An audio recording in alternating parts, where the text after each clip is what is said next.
The word of the Lord came to Jonah, son of Amittai, a moment that would change his life forever. In the quiet of his day, a sudden, overwhelming presence filled the air, and Jonah knew he was being called for something extraordinary. Go to the great city of Nineveh and preach against it, for its wickedness has come up before me. The message was clear, but the task seemed impossible. Nineveh was a city known for its cruelty, its people feared across the land. Stories of their violence and harshness had reached even the smallest villages. Jonah was terrified, his heart pounding at the thought of facing such a place. Instead of obeying, Jonah ran. Fear took over, and he couldn't imagine risking his life for people he didn't even like. He fled to Joppa, a bustling port city, and found a ship bound for Tarshish, the farthest place he could think of, in the opposite direction from Nineveh. He paid his fare, desperate to leave his troubles behind. Jonah hid deep in the ship, curling up in the darkness of the lower deck, hoping to escape God's call and the weight of his fears. As the ship sailed away from the shore, Jonah fell into a deep, uneasy sleep, thinking he could outrun his mission and the voice that haunted him. But you can't hide from God. No matter how far you run, His presence finds you, even in the darkest corners of the world.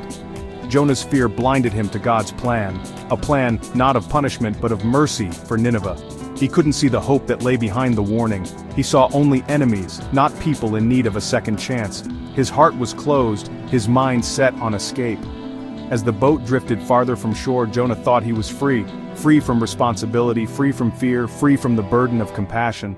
But God was about to get his attention in a way he'd never forget. The sky began to change, and a sense of unease crept over the ship. Jonah's journey was just beginning. The sea ahead was uncertain, and the lessons he would learn would shape him forever. The sea was about to turn wild, and Jonah's escape would soon become a test of faith and courage. God's lesson was on its way, and Jonah's story was far from over. Suddenly, without warning, a violent storm struck the sea, turning the sky dark and the wind into a howling force of nature.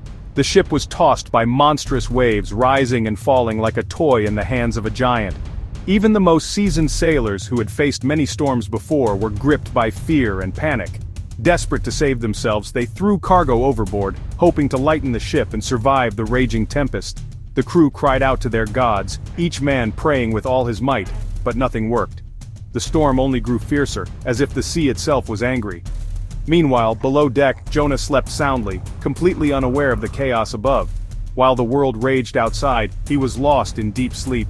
The captain, desperate and soaked by the storm, rushed below and shook Jonah awake. "Get up! Pray to your God! Maybe he will notice us and we won't perish!"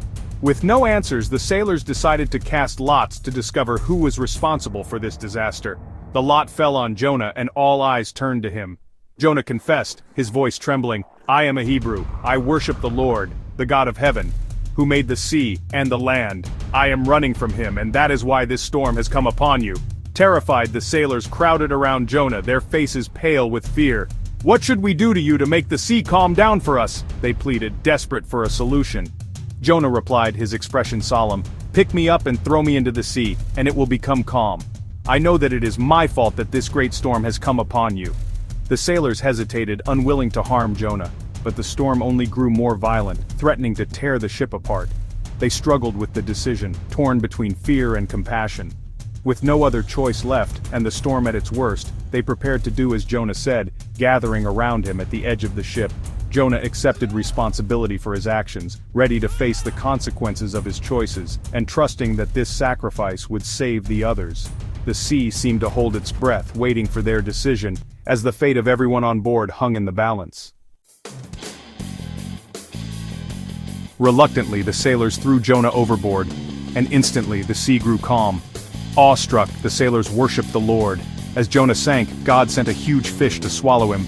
Inside the dark, smelly belly, Jonah spent 3 days and nights. Alone and helpless, he finally prayed. "In my distress, I called to the Lord, and he answered me." Jonah realized he couldn't run from God's mercy. He thanked God for saving him, even in the depths. "Salvation comes from the Lord," Jonah declared. God heard Jonah's prayer. The fish spat Jonah onto dry land. Jonah was alive, a second chance given. He was ready to listen. God's mission was not over. God spoke to Jonah again, "Go to Nineveh and proclaim my message." This time, Jonah obeyed. Nineveh was vast. It took 3 days to cross. Jonah walked a day in, then proclaimed, 40 more days and Nineveh will be overthrown. To his surprise, the people believed God. They fasted, wore sackcloth, and turned from their evil ways. Even the king humbled himself, urging everyone to repent. The city cried out for mercy. God saw their change of heart and spared Nineveh. The city was saved. God's compassion triumphed. Jonah was furious. He had hoped to see Nineveh punished for its wickedness, and now as he stood outside the city, he burned with anger. In his heart, he wanted Nineveh destroyed, wiped away for all the wrongs they had done. He poured out his frustration to God, saying, I knew you are gracious and compassionate, slow to anger and abounding in love, a God who relents from sending calamity. Jonah couldn't understand why God would spare people he thought deserved punishment. So Jonah sat outside the city, sulking and waiting, hoping maybe God would change his mind. He felt alone and misunderstood, unable to accept God's mercy for his enemies. But God, seeing Jonah's discomfort, caused a leafy plant to grow up overnight, shading Jonah from the harsh sun. For a moment, Jonah was glad and comforted by the cool shade. Yet the next day, God sent a tiny worm to chew the plant's stem. The plant withered, and a scorching wind blew in, leaving Jonah exposed and miserable under the blazing sun. Jonah was furious about the plant's death, feeling that even this small comfort had been unfairly taken from him. God asked, Is it right for you to be angry about the plant? Jonah insisted it was, clinging to his sense of injustice.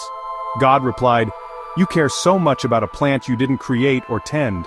Shouldn't I care about Nineveh, that great city with more than 120,000 people and many animals too? Jonah's story ends with this question, leaving us to wonder how he responded and what we might do in his place. God's mercy is bigger than we imagine, wider, deeper, and more generous than we often think possible.